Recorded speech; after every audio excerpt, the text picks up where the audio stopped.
Ready? Okay, question number 1 is, what do you believe are the most important character traits to possess that help you create a successful marriage, and why?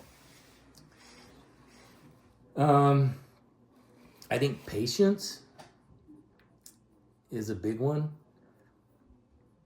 Why? Because I'm a man. Okay, I love it. Yeah, okay, right. I got money that says that he'll like you. I think so. Patience is one, and the other one that is needed is you need to be able to sacrifice. So we get. I think we're really selfish people in and of ourselves most of the time, especially when it's just the two of you. When you're out there with everybody else, sometimes it's easier to be the way that, I guess this isn't religious, but the way the Savior would kind of have you do. But when you get home, lots of times it's about me and what I have, and guys are big on me, right? But there are some women that are the same way. So anyway, what do you have? What do you think, Trish? Yeah. I'm thinking you have to be flexible. You have to be, I don't know if that's the word I want though. Kind of be able to adaptable. Don't act like that was a really good answer. It was. Just be willing to kind of, what am I trying to say? Like you were saying, it's not all about you. It's a team process. You have to work together and bend a little bit and sacrifice. A lot of sacrifice. Seeing each other's point of view, I think, is important. Lots of times we get caught up, again, it's because we're selfish and we don't want to listen. So I think there's the other listening, go along with that. We're probably into your other questions, but I think that patience, being able to listen, communicate, and compromising, that's the word she's looking for, was compromise. A little bit there. Okay, perfect. Next question. What did you not discuss before marriage that you wish you would have discussed? You kind of have googly eyes, for a while. And everything is just awesome, right? And then you get married and you start spending time together, and you're like, man, she does some weird things. No, he didn't say that. He was just saying some people do that.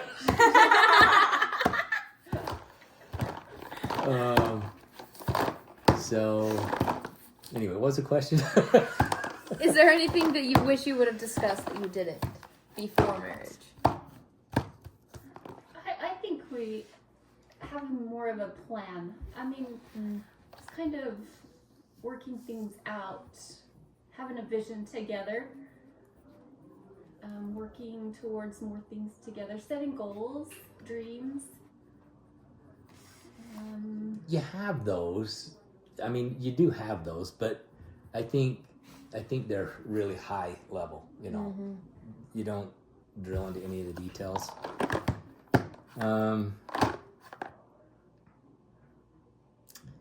Yeah, I think we talked about most stuff. Yeah, That's we good. were pretty good with most of that stuff. Again, a lot of it you have to, and that's what's about. The thing about marriage is you're not going to know everything. So you continuing to learn about each other as you continue to grow in your marriage. Because I'll be honest with you, so year one, you're in bliss. You're still googly-eyed, like I said, that first year. And then the second year, we had our first baby, and that was the hardest year for me. And it was because I was selfish. So she spent time with the baby. I loved it. It wasn't that I didn't, it wasn't that. It's just that she didn't have as much time for me. She had more time for the baby. The baby was more important to me than me. And so that, I'm just like, it's not right. I feel, I need more attention.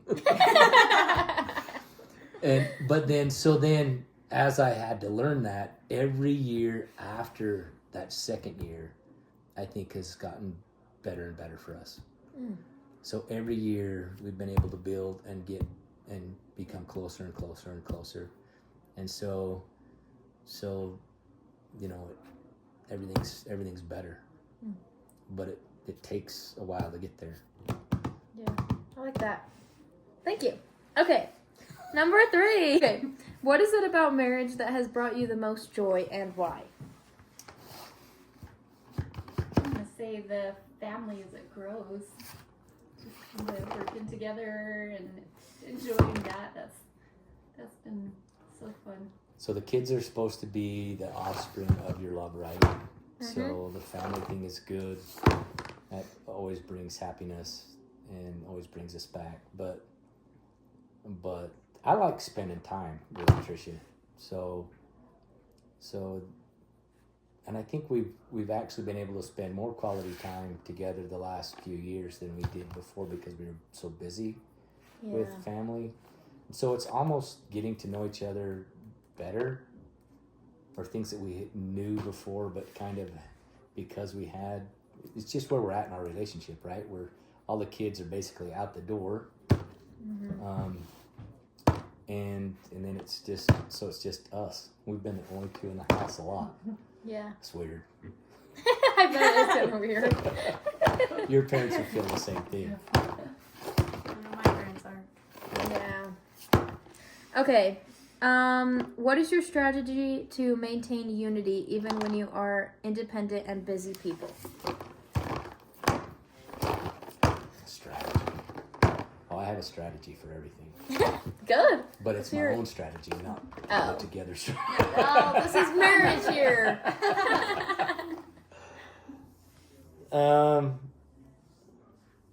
So for us, everything revolves around the gospel. Everything revolves around the gospel, and so the covenants that we make always brings us back to reality. Ultimately, that is what it's all about. So I think without that, I think you would find that marriage, it's easy to give up on a marriage when things get tough. So what unites us and makes us closer, and even intimacy, everything that goes along with that, I think, is based on the gospel for us. It really is. Like that. Do you have anything to add? No. I love it. That's how I want to live. Right there. All right. How do you communicate about finances together to stay on the same page? He just lets me do it.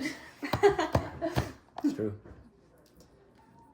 So you like to do it. So Tricia's always been really good at not spending more than we have, no matter whether we've had it or not had it. So even when we were young and didn't have very much, she was always good about not spending more than we had. She's not a great saver. If it's on sale, I'm there. But she doesn't go past what we have. And I think that's been really good. And really, I don't. She's just kind of letting me. The checks come in and she takes care of everything, and we just. Oh. It's an adventure. Sorry. Okay.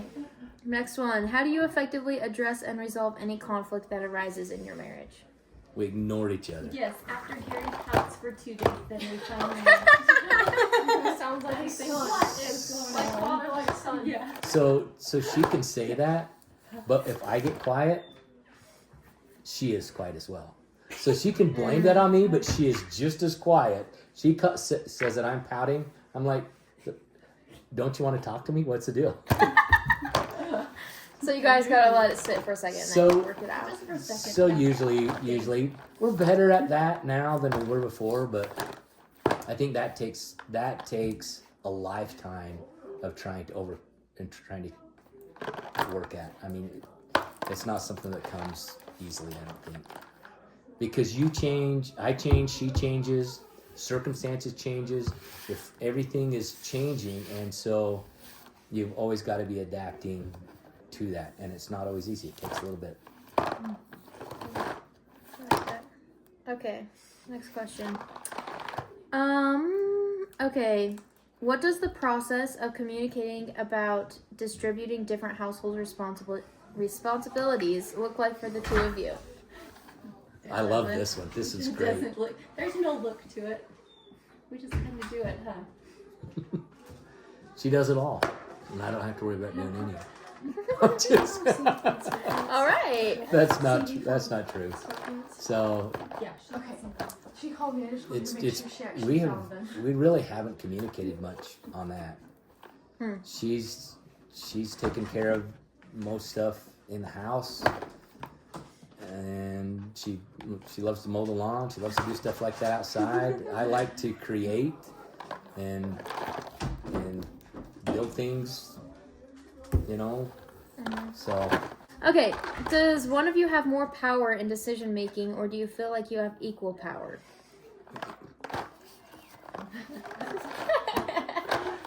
Nobody dares answer. equal power. I think that has changed over time as well.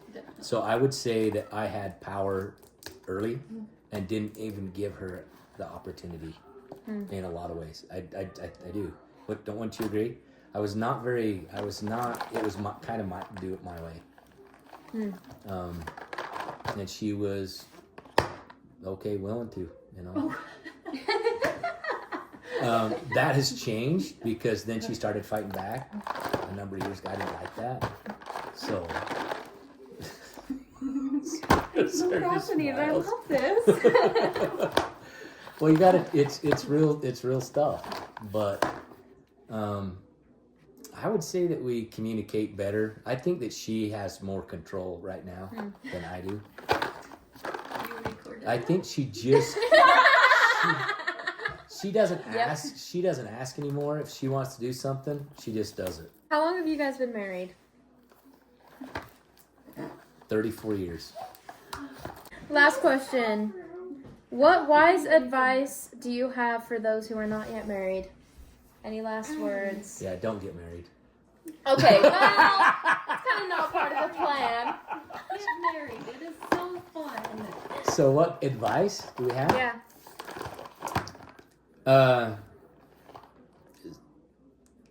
So I would say talk about things and try not to be offended by what the other person says. Respect what they say. It's Also, easy. don't look for the perfect person because they're just not going to be there. There just is nobody perfect, and you work together to make it be the perfect situation. So if you're looking for that 10 guy, Guess what? Better lower my That number 10, standards. that number 10 guy ain't looking for you. yep. And it depends. No, when I say that, Yeah. it's what and everybody's got a different idea of what a 10 is anyway, so to speak. True. But I would say listen, communicate, and just really, because I think if you can be 100% honest with each other, not holding anything back, because you'll find that lots of times you only say part of what you feel. And I think that was probably in our relationship. I think that's probably happened a lot.